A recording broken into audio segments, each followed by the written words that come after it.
For 27 years, Maria Santiago had stood in the shadow of other people's spotlights. Her voice had filled stadiums, theaters, and television studios.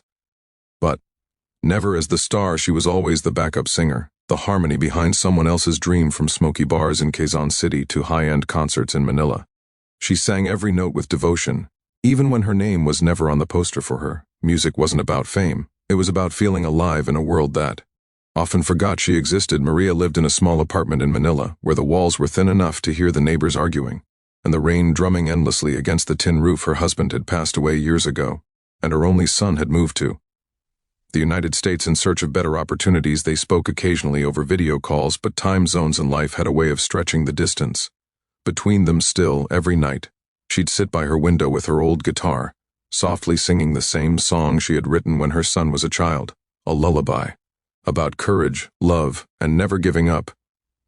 She never imagined that one day that simple song would carry her voice across the world.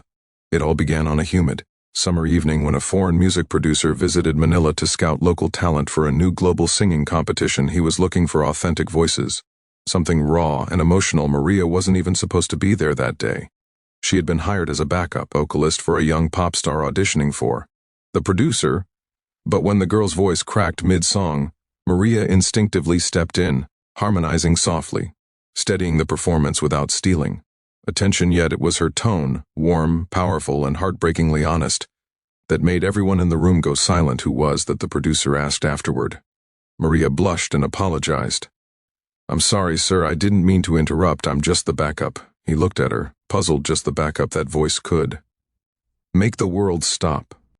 The next day, he invited her to record a demo for a charity event his company was producing, a song to raise funds for disaster relief in America after a devastating hurricane. The song was called "You Lift Me Higher." It was meant to be sung by a famous American artist, but when Maria recorded the demo, something magical happened. Her voice carried not only melody but emotion, the kind that couldn't be taught or faked. It was the sound of a woman who had lived through pain, hope, and love. They sent the demo to the United States a few weeks later.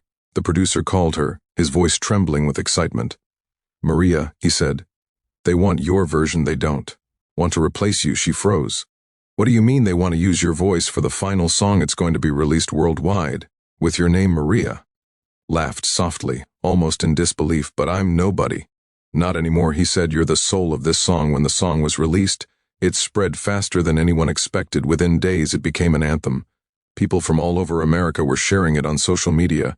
Videos of flood survivors singing along in shelters, hospital workers playing it during long shifts, children performing it at school assemblies. The comment sections overflowed with emotion. "Who is this woman?" One person wrote, "Her voice feels like healing." Another said, "I don't know her name, but this song made me cry and believe again." Then someone found her story. A journalist in New York discovered that the singer who had moved millions to tears was a widow from Manila who had spent her whole life singing behind others. The article went viral overnight.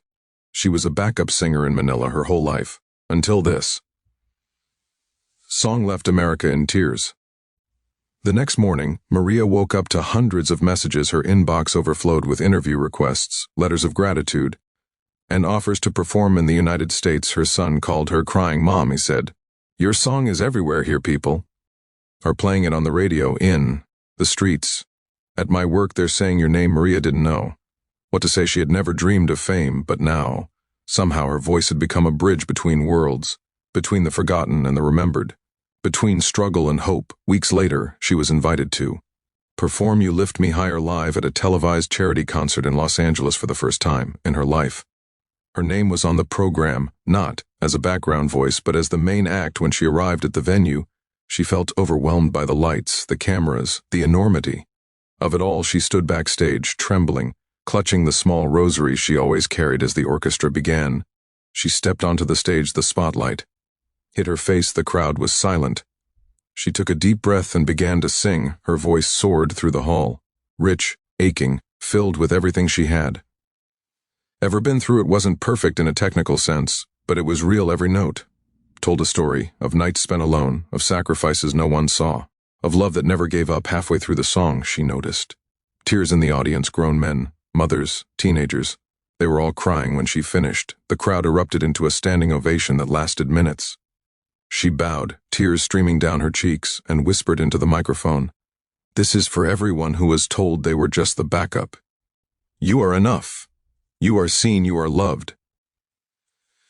That moment became one of the most replayed clips on American television that year. Her words echoed across the world, resonating with anyone who had ever felt overlooked or underestimated in the days that followed. Maria didn't suddenly become a celebrity in the usual sense. She didn't chase luxury or fame. Instead, she used her newfound attention to give back, performing at hospitals, teaching children in poor communities, and recording songs that carried messages of hope and kindness. She once said in an interview, "Fame fades, but purpose lasts forever." What made her story so powerful wasn't just her voice. It was her humility. When people asked her how it felt to finally be recognized, she smiled and said, "It's never too late for God to turn your waiting into a miracle." One evening, months after her American debut, Maria received an invitation to sing at the White House during a special event honoring humanitarian artists. She performed her song again, this time with a choir of children from both the Philippines and the U.S. As they sang together, their voices blended in perfect harmony, a symbol of unity that transcended oceans and borders. When the performance ended, the audience stood again, applauding not just the music but the message behind it, that sometimes the world's most powerful voices are the ones we almost never hear.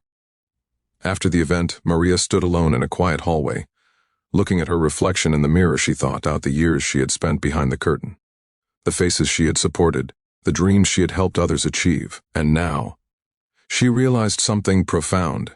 It had all been leading to this moment. Every small act of faith, every night she had chosen to sing instead of giving up, had prepared her for the day when her song would heal hearts across the world.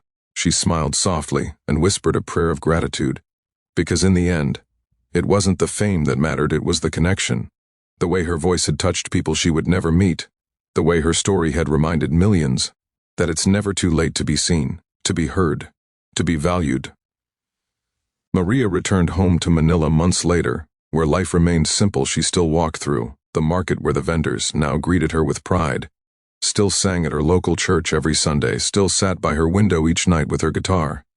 But this time, when she sang her lullaby, it was different. The world had finally listened, and somewhere in America, thousands of miles away, people were still playing "You Lift Me Higher." They didn't just hear her voice, they felt her heart, and that, more than any fame or fortune, was the legacy she had always meant to leave behind. Because sometimes the backup singer isn't waiting for her moment to shine. Sometimes she's been shining all along.